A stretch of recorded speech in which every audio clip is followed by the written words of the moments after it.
Halo adik-adik, selamat pagi. Semoga semuanya dalam keadaan sehat ya. Hari ini kita mau bersekolah minggu bersama Kak Yohana di sini. Sekarang kita mau berdoa dulu ya adik-adik. Tuhan Yesus, terima kasih ya Tuhan buat berkat-Mu hari ini. Sebentar lagi kita akan memulai sekolah minggu kami. Bapak bimbing berkati dari awal hingga akhir. Terima kasih ya Tuhan. Amin. Adik-adik, sekarang kita mau nyanyi sebuah lagu Burung Pipit. Yuk.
Sebentar lagi kita akan mendengarkan firman Tuhan.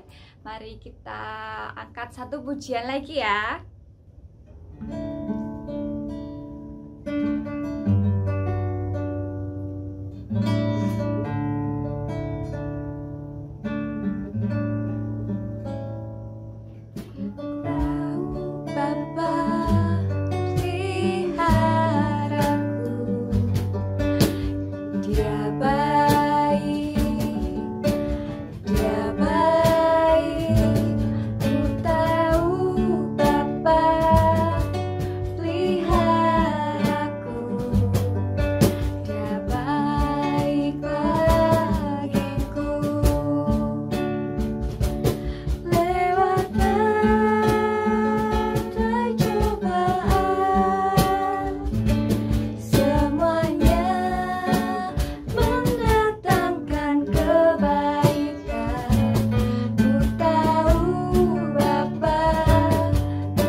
Adik-adik, sekarang kita akan mendengarkan firman Tuhan. Mari kita berdoa dulu yuk. Tuhan Yesus, sebentar lagi kami akan menerima firman-Mu ya Tuhan. Mampukan kami untuk bisa menerima dan menjalankan firman-Mu dalam kehidupan sehari-hari kami. Bapak bimbing berkati kami. Amin.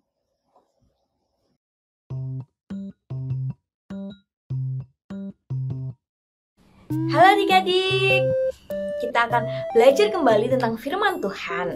Nah, Agnes mau tanya dulu nih, ada yang masih mengingat nggak ya cerita tentang minggu lalu? Tentang apa ya? Minggu lalu kita belajar bagaimana Tuhan juga memelihara Elia ketika bencana kelaparan terjadi di Israel. Jika kita masih mengingat, Nabi Elia diutus Tuhan untuk menegur Raja Ahab atas kelakuannya yang jahat dan juga atas perilakunya yang meninggalkan Tuhan. Lalu datanglah bencana kelaparan atas Israel. Tuhan memelihara Elia dengan meminta Elia untuk tinggal di tepi sungai Kerit. Namun lama-kelamaan karena bencana kelaparan, sungai itu pun kering. Lalu apa ya yang akan dilakukan oleh Tuhan dan Elia? Bagaimana bentuk pertolongan Tuhan atas hidup Elia? Yuk, Kak Grace kasih waktu sebentar buat adik-adik buka Alkitabnya dari rumah masing-masing. Kita sama-sama mau baca 1 Raja-Raja 17 ayat 7 sampai 16. 1 Raja-Raja 17 ayat 7 sampai 16. Ya, videonya bisa di-pause dulu, kita baca Alkitabnya sebentar.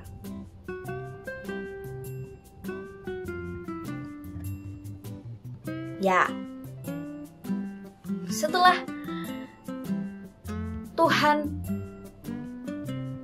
menempatkan Elia di sungai Kerit, lalu datanglah firman Tuhan ketika sungai itu mulai kering. Elia diminta untuk pergi ke daerah Sidon, ke sebuah desa bernama Sarfat. Di Sarfat, dia akan bertemu dengan seorang janda yang Tuhan juga akan menunjukkan kasih karunia-Nya kepada janda itu. Ketika Elia berjalan menuju ke pintu gerbang Sarfat, Elia melihat seorang janda yang sedang mengumpulkan kayu bakar. Lalu Elia berkata kepada janda itu, "Beri aku makan."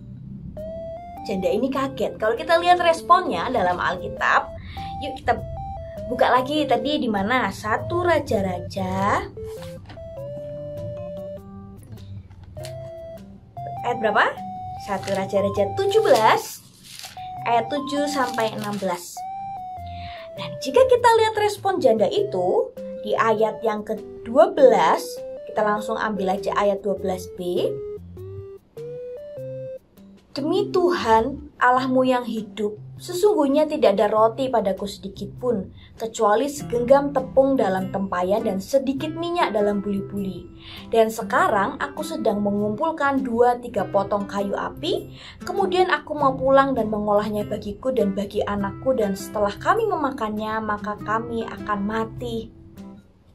Kita ulangi ya di ayat 12 yang B. Kemudian aku mau pulang dan mengolahnya bagiku dan bagi anakku, dan setelah kami memakannya maka kami akan mati. Ayat ini menunjukkan betapa sedikitnya persediaan yang dimiliki oleh janda itu dalam bencana kelaparan. Janda itu cuma punya sedikit yang kalau dibuat hari ini buat makan dia dan anaknya, maka besok sudah tidak ada apa-apa lagi adik-adik. Dan gak ada apa-apa lagi. Tapi Elia berkata kepada janda itu. Tetapi Elia berkata kepadanya, "Janganlah takut, pulanglah. Buatlah seperti yang kau katakan, tetapi buatlah lebih dahulu bagiku sepotong roti bundar kecil daripadanya, dan bawalah padaku, kemudian barulah kau buat bagimu dan bagi anakmu. Sebab beginilah firman Tuhan Allah Israel, tepung dalam tempayan itu tidak akan habis dan minyak dalam buli-buli pun tidak akan berkurang sampai pada waktu Tuhan memberikan hujan ke atas muka bumi." Wah, luar biasa sekali ya. Melalui kisah ini kita tahu bahwa Tuhan juga memelihara kehidupan janda Sarfat itu. Tuhan memelihara kehidupannya melalui hal yang sederhana, hal yang dia miliki, yaitu tepung dan minyak. Tidak akan habis sampai bencana kelaparan itu selesai. Dan tepung dan minyak yang tidak akan habis itu menjadi sumber kehidupan bagi janda itu dan juga anaknya. Coba bayangkan jika mereka tidak punya makanan lagi. Ketika ada bencana kelaparan, makanan itu adalah hal yang paling berharga. Karena jika tidak ada makanan, maka orang akan mati. Tapi Tuhan memberikan harapan kepada janda itu melalui kehadiran Nabi Elia. Melalui kehadiran Nabi Elia, Tuhan memberikan kesempatan, Tuhan memberikan karunia kepada janda itu dan anaknya sehingga mereka bisa bertahan dan mereka bisa hidup dalam bencana. Luar biasa sekali. Nah, adik-adik, melalui kisah ini kita mau kembali lagi diajak untuk mengingat bahwa ada penyertaan Tuhan dalam masa-masa yang sulit. Ada penyertaan Tuhan dalam masa-masa yang mungkin gak enak buat semua orang, gak nyaman. Tapi kita mau percaya ada Tuhan yang senantiasa bekerja. Sama seperti yang terjadi dalam kehidupan Elia maupun kehidupan janda Sarfat. Dan yang kedua, Tuhan bisa memakai siapa saja, Nabi Elia, juga kita, untuk menjadi pembawa harapan bagi orang lain. Kita bisa menolong orang lain melalui hal yang kecil, hal yang sedikit. Janda ini juga mau menolong Elia melalui hal yang dia punya, walaupun sedikit ya, walaupun dia cuma punya tepung dan minyak, tapi dia percaya kepada Elia dan dia mau membuatkan Elia roti bundar terlebih dahulu untuk Elia. Coba bayangkan jika dia tidak percaya kepada Elia dan tidak percaya bahwa minyak dalam buli-buli dan tepungnya itu tidak akan habis, maka pasti dia akan membuatkan untuk dirinya dia dulu. Tapi dia percaya, maka dia mau berbagi apa yang dia punya. Nah, kita juga diajak untuk mau berbagi apa yang kita punya, walaupun itu sedikit. Misalnya, kita bisa menyisihkan uang yang kita punya walaupun sedikit untuk membantu orang lain, membantu teman-teman kita, atau bisa juga kita berdonasi lewat kita bisa. Kita juga bisa, sekarang lagi musim street feeding, uangnya cuma sedikit nih kak, tapi dari yang sedikit ini saya mau belikan makanan untuk kucing-kucing liar atau anjing liar. Kita juga bisa menolong orang lain melalui memberikan pakaian pantas pakai yang kita sudah nggak pakai tapi masih bagus. Nah, kita mau kasihkan buat saudara-saudara kita yang ada di panti asuhan atau yang terkena bencana. Bahkan kita juga bisa menolong orang lain lewat perhatian kita. Misalnya kita tahu ada teman kita yang lagi sakit, kita bisa kontak, kamu sakit apa? Cepat sembuh ya. Nah, itu juga menjadi sumber pertolongan dan sumber harapan bagi orang lain. Yuk adik-adik, kita mau sama-sama menjadi anak-anak yang mau dipakai Tuhan menjadi sumber harapan bagi orang lain. Yuk kita berdoa sama-sama ya. Tuhan Yesus, kami bersyukur bahwa Tuhan boleh berkenan memakai kami. Pakai kami Tuhan sama seperti Elia, sama seperti janda Sarfat yang mau berbagi. Pakai kami untuk menyalakan harapan dalam hati orang lain. Terima kasih ya Tuhan. Dalam nama Tuhan Yesus kami berdoa. Amin. Nah, selesai sekolah minggu ini, yuk kita lihat kira-kira apa ya yang bisa kita lakukan untuk menyalurkan harapan, untuk memberikan harapan bagi orang lain. Adik-adik bisa komen di YouTube-nya atau bisa chat guru kelas masing-masing. Saya mau melakukan ini untuk sebagai bentuk saya menyalakan harapan bagi orang lain. Kak Grace yakin semua pasti bisa. Kita jumpa minggu depan. Dadah!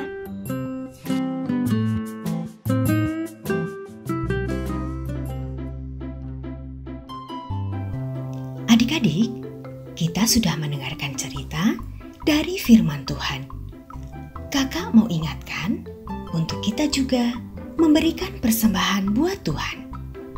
Kalian bisa memasukkan persembahan ke dalam kotak yang ada di dekat kantor gereja.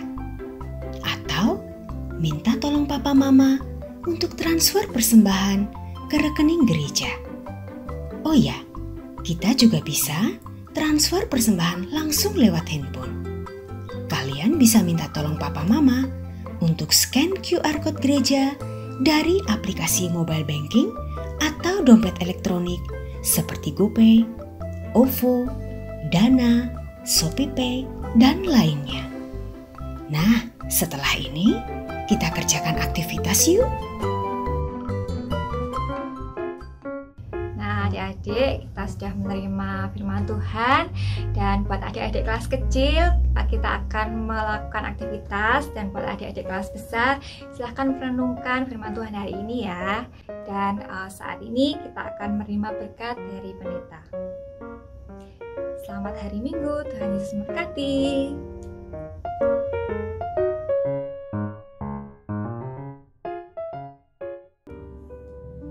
Ya, selamat pagi adik-adik. Terima kasih buat kesetiaannya mengikuti sekolah minggu di pagi ini. Kiranya sebelum kita pulang, kita mau terima berkat Tuhan. Kasih dari Allah Bapa, kasih dari Tuhan Yesus Kristus, beserta dengan persekutuan Roh Kudus, akan menuntun, menyertai, dan memberkati adik-adik semua sekarang sampai selama-lamanya. Amin.